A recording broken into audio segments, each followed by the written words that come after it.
Good evening, my fellow Americans. First, I should like to express my gratitude to the radio and television networks for the opportunities they have given me over the years to bring reports and messages to our nation. My special thanks go to them for the opportunity of addressing you this evening. 3 days from now, after half a century in the service of our country, I shall lay down the responsibilities of office as, in traditional and solemn ceremony, the authority of the presidency is vested in my successor. This evening I come to you with a message of leave-taking and farewell, and to share a few final thoughts with you, my countrymen. Like every other citizen, I wish the new president and all who will labor with him Godspeed. I pray that the coming years will be blessed with peace and prosperity for all. Our people expect their president and the Congress to find essential agreement on issues of great moment, the wise resolution of which will better shape the future of the nation.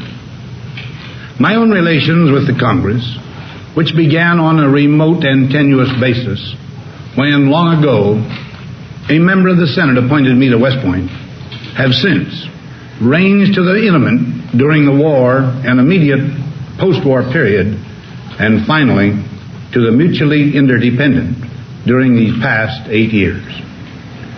In this final relationship, the Congress and the administration have, on most vital issues, cooperated well to serve the nation good rather than mere partisanship, and so have assured that the business of the nation should go forward.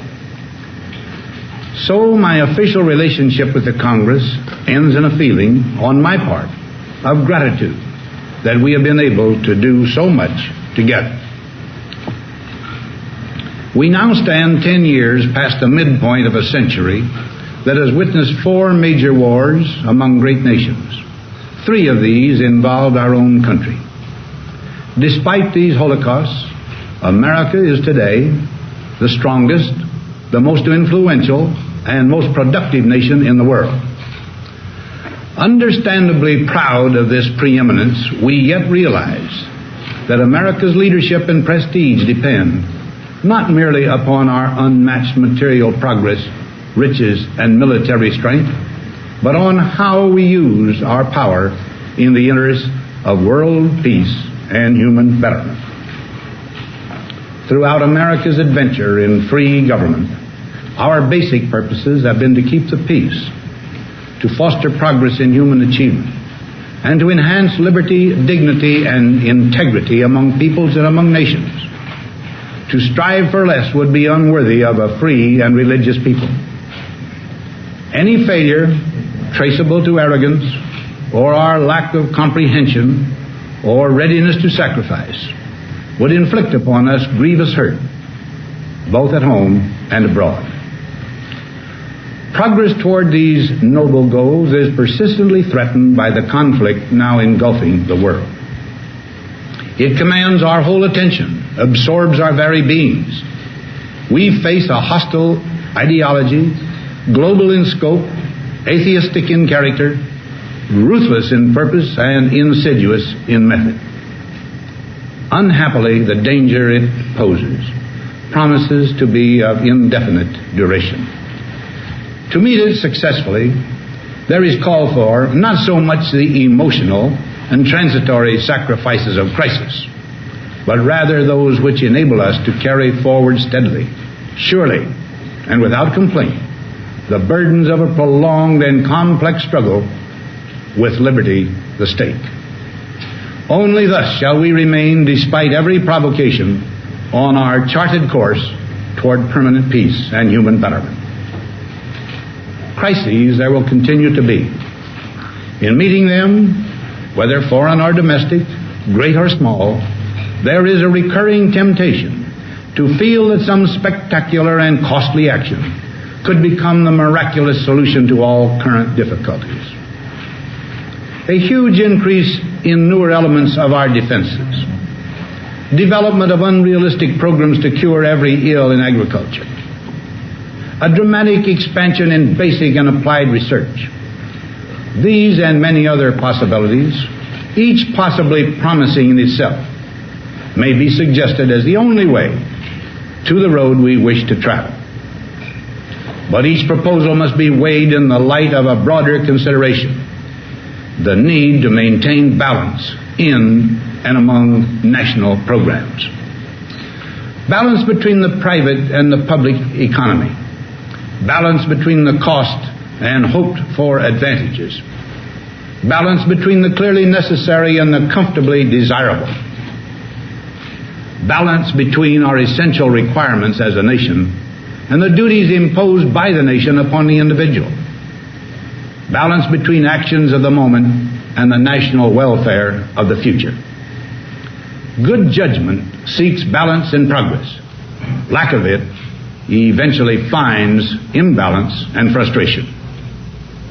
The record of many decades stands as proof that our people and their government have, in the main, understood these truths and have responded to them well in the face of threat and stress. But threats, new in kind or degree, constantly arise. Of these I mention two only. A vital element in keeping the peace is our military establishment. Our arms must be mighty, ready for instant action, so that no potential aggressor may be tempted to risk his own destruction. Our military organization today bears little relation to that known of any of my predecessors in peacetime, or indeed by the fighting men of World War II or Korea. Until the latest of our world conflicts, the United States had no armaments industry. American makers of plowshares could, with time and as required, make swords as well. But we can no longer risk emergency improvisation of national defense. We have been compelled to create a permanent armaments industry of vast proportions. Added to this, 3.5 million men and women are directly engaged in the defense establishment. We annually spend on military security alone more than the net income of all United States corporations. Now, this conjunction of an immense military establishment and a large arms industry is new in the American experience. The total influence, economic, political, even spiritual, is felt in every city, every state house, every office of the federal government. We recognize the imperative need for this development, yet we must not fail to comprehend its grave implications. Our toil, resources, and livelihood are all involved. So is the very structure of our society. In the councils of government, we must guard against the acquisition of unwarranted influence, whether sought or unsought, by the military-industrial complex. The potential for the disastrous rise of misplaced power exists and will persist. We must never let the weight of this combination endanger our liberties or democratic processes. We should take nothing for granted. Only an alert and knowledgeable citizenry can compel the proper meshing of the huge industrial and military machinery of defense with our peaceful methods and goals, so that security and liberty may prosper together.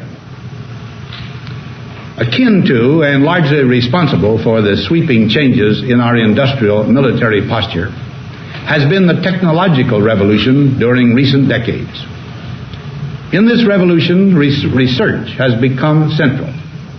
It also becomes more formalized, complex, and costly. A steadily increasing share is conducted for, by, or at the direction of the federal government. Today, the solitary inventor, tinkering in his shop, has been overshadowed by task forces of scientists in laboratories and testing fields. In the same fashion, the free university, historically the fountainhead of free ideas and scientific discovery, has experienced a revolution in the conduct of research. partly because of the huge costs involved, a government contract becomes virtually a substitute for intellectual curiosity. For every old blackboard, there are now hundreds of new electronic computers. The prospect of domination of the nation's scholars by federal employment, project allocations, and the power of money is ever present and is gravely to be regarded. Yet in holding scientific research and discovery in respect, as we should, we must also be alert to the equal and opposite danger that public policy could itself become the captive of a scientific, technological elite. It is the task of statesmanship to mold, to balance, and to integrate these and other forces, new and old, within the principles of our democratic system, ever aiming toward the supreme goals of our free society. Another factor in maintaining balance involves the element of time. As we peer into society's future, we, you and I, and our government must avoid the impulse to live only for today, plundering for our own ease and convenience the precious resources of tomorrow. We cannot mortgage the material assets of our grandchildren without risking the loss also of their political and spiritual heritage. We want democracy to survive for all generations to come, not to become the insolvent phantom of tomorrow. During the long lane of the history yet to be written, America knows that this world of ours, ever growing smaller, must avoid becoming a community of dreadful fear and hate, and be instead a proud confederation of mutual trust and respect. Such a confederation must be one of equals. The weakest must come to the conference table with the same confidence as do we, protected as we are by our moral, economic, and military strength. That table, though scarred by many past frustrations, cannot be abandoned for the certainty agony of disarmament of the battlefield. Disarmament with mutual honor and confidence is a continuing imperative. Together we must learn how to compose differences, not with arms, but with intellect and decent purpose. Because this need is so sharp and apparent, I confess that I lay down my official responsibilities in this field with a definite sense of disappointment. As one who has witnessed the horror and the lingering sadness of war, as one who knows that another war could utterly destroy this civilization, which has been so slowly and painfully built over thousands of years, I wish I could say tonight that a lasting peace is in sight. Happily, I can say that war has been avoided. Steady progress toward our ultimate goal has been made, but so much remains to be done. As a private citizen, I shall never cease to do what little I can to help the world advance along that road. So in this, my last good night to you as your president, I thank you for the many opportunities you have given me for public service in war and in peace. I trust in that service, you find some things worthy.